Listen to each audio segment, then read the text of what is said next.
14-нөн 15-ноябрга караган түнү Ош шаарына социалдык объектилерге, жеке турак үйлөргө жана көп кабаттуу үйлөргө жылуулук берилди. Жыл сайын мына ушул жылытуу мезгилинде бул тармакта дагы бир топ көйгөйлөр жаралат. Алардын кээ бирлери тийиштүү мекемелер тарабынан чечилиши керек болсо, кээ бирлери жеке тургундардын өздөрүнө көз каранды. Ош шаарынын кыш мезгилинде жылуулук менен камсыздоо 2 ишканага жүктөлгөн. Алар жылуулук электр борбору менен муниципалдык жылуулук камсыздоо мекемеси. Буга чейин аталган эки мекеме тең кышка даяр экендигин билдиришип, жылуулук берүүдө эч кандай көйгөй болбой тургандыгын айтышкан. Буга байланыштуу аба ырайы кескин өзгөрүшү менен калаага жылуулук берүү колго алынды. Бүгүндөн баштап уже 8 градустан төмөн боло баштады. Эртеден баштап дагы төмөндөйт бул температура.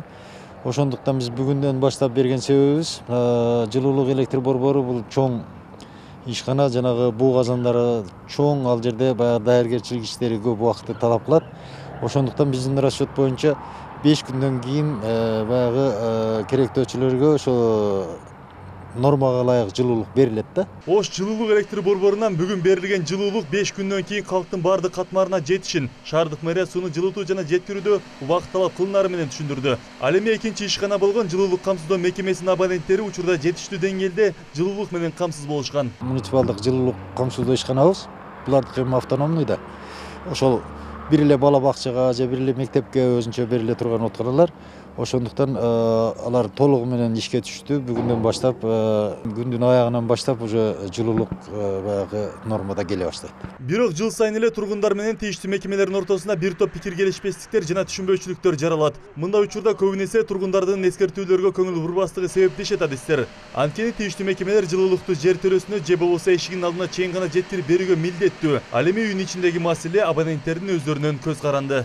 Биздин милдет мына бул өзүбүздүн отканадан чыккан сууну ошол тышкы температуранын график бар атайын, ошо графиктин негизинде биз ошол үйдүн фундаментине чейин же болбосо узелге чейин гана жеткизип берүү. Андан ал жагын ошо частный эгер мамлекеттик ишкана болобу, частный үй болобу, булар өздөрү ремонттоп өздөрү үйүнө чейин алып киргенге алып келиш керек да. Жай айларында үй башчыларга, мамлекеттик мекемелерге атайын кат жиберилип, жылуулук сезонуна камынуу боюнча эскертүүлөр берилет. Бирок кайдыгерликтин айынан жетиштүү аракеттер көрүлбөй. Кыш мезгилинде жылуулук алуу сапаттары начар болуп калышы ыктымал. Андыктан ар бир абонент жылуулук шаймандарын, түтүктөрүн жаңылап же болбосо оңдоп түзөөдөн өткөрүүсү зарыл. Абайнур Большевиков, Тайыр Аматжан уулу, Ош Прим жаңылыктары.